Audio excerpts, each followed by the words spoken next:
जो कई बार वृंदावन की दिशा की तरफ मुख करके प्रणाम करता है बार बार, वो एक दिन ऐसी पदवी को प्राप्त होता है कि सर्वलोक उसको नमस्कार करते हैं। लौकिक उन्नति और पारलौकिक उन्नति दोनों की प्राप्ति के लिए श्री वृंदावन को प्रणाम करना श्रीपाद कह रहे हैं, बहुत बड़ा साधन है। आप जहां हो वृंदावन की दिशा की तरफ मुड़कर बार बार प्रणाम करो। कल था कि एक बार जो प्रणाम करे वो जगत बंदनी हो जाएगा। आज कह रहे हैं चाहे जिस दिशा में हो, बस वृंदावन की दिशा की तरफ मुख करो और बार बार प्रणाम करो।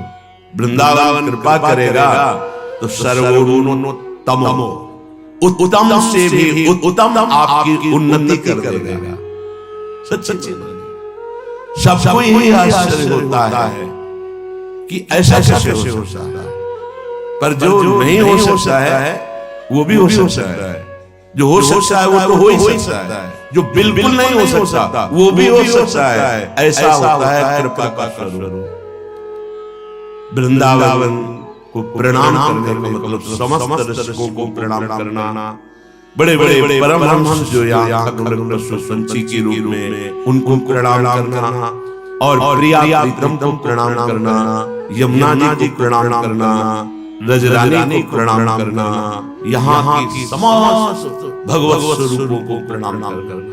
वृंदावन को प्रणाम करना इतना संस्कृत आपको एक साथ मिल रहा है। इतने महाभागवत, इतने भगवत स्वरूप, इतनी महिमामय भूमि और प्रिया सबको प्रणाम पहुंच रहा है। इसलिए नमन मौलि वृंदावन सर्वोन्नतम। जो अपनी उन्नति लोक परलोक की चाहता है वो वृंदावन को बार बार प्रणाम करे, ऐसा आदेश करते हैं श्री श्री। और जो वृंदावन में रह रहे हैं उनको तो प्रणाम करना ही है, क्योंकि हमारे प्रिया प्रीतम का परम सुख वर्धन करने वाला वृंदावन है। हम हृदय से और बाहर मस्तक से भी बार बार इस रज को प्रणाम करते हैं, इस धाम को प्रणाम करते हैं। कई बार प्रार्थना की है, अगर आप इस बात पर ध्यान दें तो कोई भी अपराध आपको परास्त नहीं कर पाएगा। जब आप शयन करने जाएं तो शैया में चढ़ने के पहले वृंदावन को प्रणाम करें, पंचांग हाथ जोड़कर आंख मूंद कर प्रिया प्रीतम का ध्यान करते हुए, हे वृंदावन धाम, हे वृंदावन धाम के व्यक्त अव्यक्त महान प्रेमी जनों, हमारे शरीर से, मन से, वचन से, जान में या अनजान में कोई अपराध बन गया हो तो मुझे क्षमा करना। प्रभु मैं आपकी शरण में हूँ, मुझे अपराधी से अपराध करना स्वाभाविक है, हे नाथ क्षमा कीजिए। जब जगह तब पहले वृंदावन को प्रणाम करके प्रिया प्रीतम का ध्यान करके, हे प्रभु ये जीवन आपको समर्पित है। हमारी दिनचर्या, प्रत्येक क्रिया, प्रत्येक वृत्ति आपके श्री चरणों से जुड़ी हो, ऐसे मुझे सामर्थ्य दे देना। अपनी दिनचर्या में चाहे धामवासी हो या धाम के बाहर हो, यदि आप ऐसा करते हैं तो देखना आपकी आध्यात्मिक और लौकिक कैसे उन्नति होगी। बड़ी दिव्यता है समर्पण में, आश्रय में। मना प्रीतो वृंदावन भूमि समस्तः प्रियतमः। जिसने वृंदावन की भूमि से प्यार कर लिया, वास्तविक जीवन वृंदावन, प्राण वृंदावन, सर्वस्व वृंदावन, सद्गुरु वृंदावन। मैं जीवित नहीं रह सकता वृंदावन के बिना। ऐसा जिसके हृदय में आ गया तो कह रहे हैं समस्त प्रियतमों का प्रीतम बन जाएगा। क्या भाव है? समस्त प्रियतमों के प्रीतम है प्रियालाल। वो प्रियालाल का प्रीतम प्यारा बन जाएगा। प्रीतम मतलब सर्वश्रेष्ठ प्यारा। वो प्रिया प्रीतम का लाडला बन जाएगा जो वृंदावन से प्यार करेगा। सुनते थे पहले कि वृंदावन पकड़ लेता है, और समझ में नहीं आता था कि कैसे पकड़ लेता है। उनकी कृपा से कुछ कुछ समझ में आने लगा है कि कैसे वृंदावन पकड़ लेता है, कि वृंदावन के बिना हमारा कोई अस्तित्व नहीं है, हम जी नहीं सकते। वृंदावन ही हमारा जीवन है, वृंदावन के बिना हमारे जीवन का कोई अस्तित्व नहीं है। ऐसे पकड़ लिया, सोच नहीं, जैसे हम बिना श्वास के नहीं सकते, हम जैसे बिना जल अन्न आदि के बहुत दिनों तक प्राण धारण नहीं कर सकते, ऐसे वृंदावन के बिना हम जी नहीं सकते। जैसे श्वास थोड़ा समय, कितने सेकंड रोक पाओगे, इसके बाद प्राण निकल जाएंगे। ऐसे ही जैसे मछली को जल से कितने समय तक अलग कर सकते हो, वो प्राण छोड़ देगी। ऐसी प्रीति हो जाए वृंदावन से, तो कह रहे वृंदावन क्या करेगा? समस्त प्रियतमों का प्रीतम बना देगा। समस्त प्रियतमों के प्रीतम है श्यामा श्याम, मतलब श्यामा श्याम का वो प्यारा ऐसा लाडला हो जाएगा कि जैसे भगवत ऋषि जी कहते हैं, अगर एक पलक झपकने को भी मैं सेवा में हूँ और नहीं देख पाए तो भगवत भगवत पुकारने लगते हैं। श्यामा कहाँ है भगवत ऋषि जी? भगवत ऋषि जी ने अपनी वाणी में लिखा कि अगर पलक झपकने के लिए भी इधर उधर सेवा में हो जाऊं तो पुकारने लगते, कहाँ है? क्यों इतना प्यार प्रिया प्रीतम करने लगे? ये वृंदावन की कृपा। ददात किंचित वृंदावन तनु हृदय सर्व भगवत स्वरूप। यदि वृंदावन में वास करने वाले की थोड़ी भी सेवा, ददात दान, जैसे वृंदावन अखंड वास कर रहा है, वस्त्र की सेवा कर दी, भोजन की सेवा कर दी, भगवान ने व्यवस्था करी है तो वास की सेवा कर दी। ये देखा जीवन में वृंदावन वास करना बहुत कठिन है। कल किसी ने प्रश्न किया कि आपका ये बहुत छोटा एकांतिक का स्थान बड़ा क्यों नहीं बनवा लेते? आज जब तुम 25 बैठ के सुनते हो तो 25 लाख बार सुनते, और सबकी बुद्धि में जो फर्क पड़ रहा है उसका कारण है अध्यात्म। केवल अध्यात्म कभी बिकता नहीं, जो बिकता उसे अध्यात्म नहीं कहते।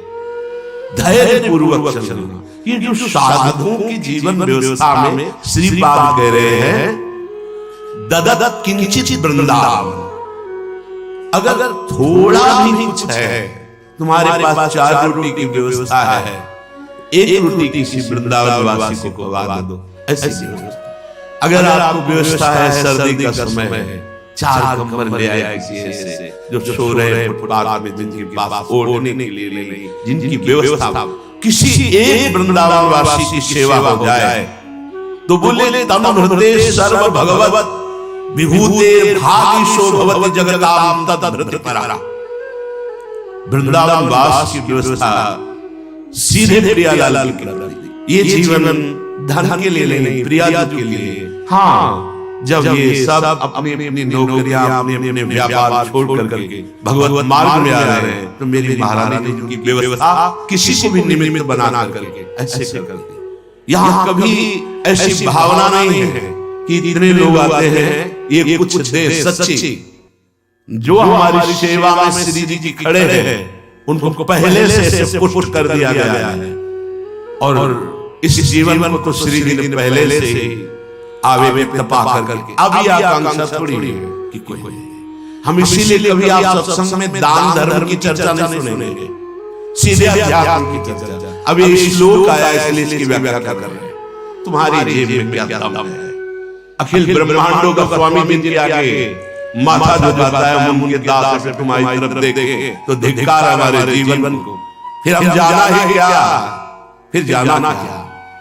श्रीपाद कह रहे ददत किंचित वृंदावन तनु हृदय सर्व भगवत विभूते भागीशो भवति जगताम तत परा। जिसने श्रद्धा करके वृंदावन वास करने वाले को किंचित कुछ सहयोग कर दिया, बड़ा भगवान का विचित्र खेल है। जब हमको जैसी व्यवस्था करनी होती देखा है, अन मांगे आगे आवे वो, जो पल लागे पल हो। विश्वास कर ले सब। आप क्या समझते? वृंदावन वास कठिन मोरे माई, चिल्ला चिल्ला के रोना पड़ेगा। नहीं, मेरा कोई नहीं, अगर आप नहीं रखेंगे तो मैं नहीं रह पाऊंगा वृंदावन। जब नजर हुई उनकी तो आप देख ही रहे हैं। ये हम इसलिए बता रहे हैं कि वृंदावन वासी की अगर इतनी भी सेवा हो गई तो कह रहे हैं कि भगवान की समस्त विभूतियां उसको वर्णन कर लेंगी। और पक्का देखा है, ददद किंचित वृंदावन किंचित मात्र तमृते, जिसने अपना जीवन वृंदावन को दे दिया, ऐसे उपासकों की किंचित मात्र सेवा बन जाए तो भगवान की समस्त विभूतियां उसका वर्णन कर लेती। क्या वर्णन कर लेती? वो भगवत प्राप्त हो जाता है। बहुत बहुत दुर्लभ भगवत प्राप्त हो जाता है। ये भगवत प्राप्ति क्यों हुई बिना साधना की उसको? क्योंकि जो साधन कर रहे हैं वृंदावन में प्रिया प्रीतम की प्राप्ति के लिए, तो मोरे मन वश विश्वासा राम ते अधिक राम कर दासा। जैसे माँ को प्रसन्न करना हो तो बेटे को दुलार करने ले लगो। कोई माँ है अपने बच्चे को बोले उसको दुलार, तो उसकी करुणा वात्सल्यमयी वृत्ति तत्काल नहीं भाई साहब आप ऐसा कर रहे हैं, नहीं बहुत प्यारा, वो आपकी तरफ करुणा दृष्टि से देखेगी। भगवान के लाडले हैं साधक जन, इनकी छोटी मोटी वृत्तियों को मत देखना।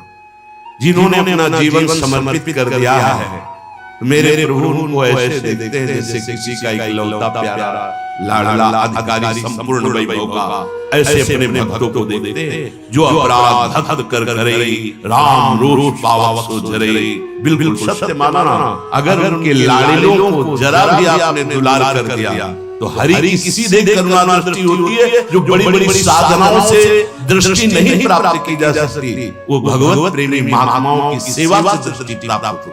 गजेंद्र भगवान का भक्त है, उसका उद्धार बाद में हुआ, पहले ग्राम परम पद को पहुंचा, क्योंकि भले वैर भाव से सही उसने चरण पकड़ा था भक्तराज गजेंद्र का। तो पहले सुदर्शन पार्षद ने उनका स्पर्श करके ग्राह को पहले परम पद भेजा, फिर बाद में बचाया गजराज को, जो भक्त का चरण आश्रय लिए हुए भगवान की करुणा दृष्टि सबसे पहले उसमें जाती। इसीलिए हर वैष्णव संप्रदाय में दास दासोहम की महिमा है।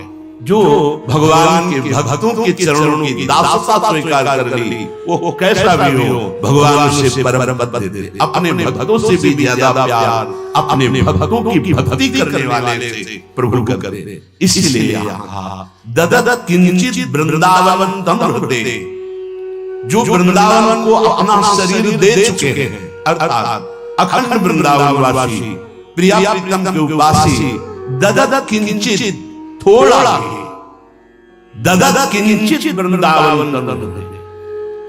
अगर थोड़ी भी सेवा की भावना की तो स्वयं भगवान के मार्ग के पथिक बन गए।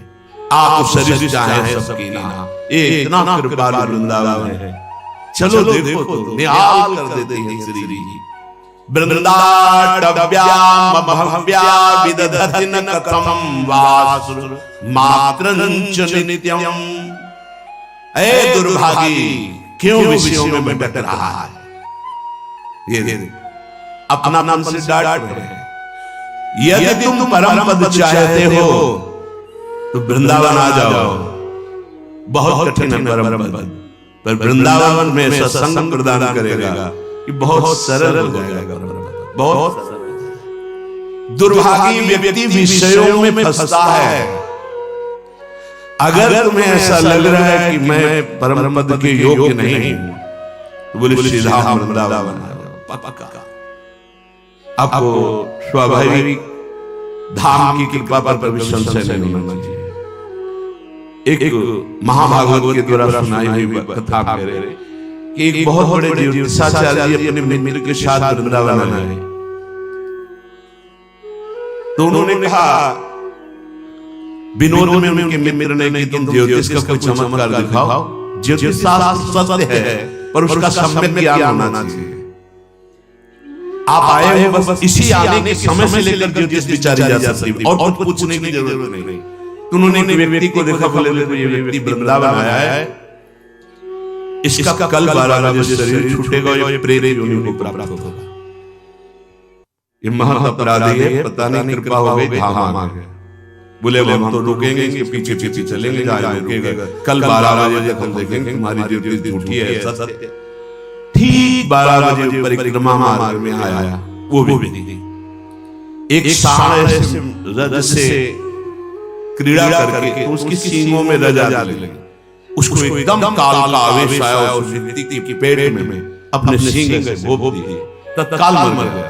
जीव मरा तो पवित्र तपस्वी जीव साचार्य ने देखा, कहा देखो तुम 12 बजे वाली सीन केवल देख रहे हो कि मेरी ज्योति सत्य, मैं जो देख रहा हूं आश्चर्यचकित है।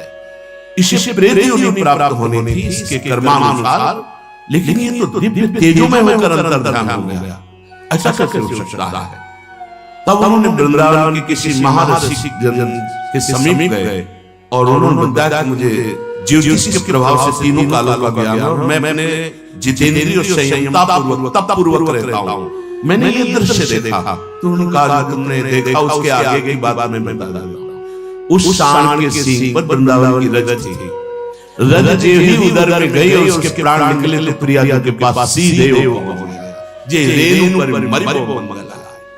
कह रहे हैं यदि परमपद की आकांक्षा है तो तुम वृंदावन धाम का आश्रय ले लो, बड़ी अद्भुत महिमा है। तुम धाम के रज का सेवन करो, धाम वास कर लो, जितने दिन कर पाओगे उतना ही तुम्हारा परम मंगल हो जाएगा।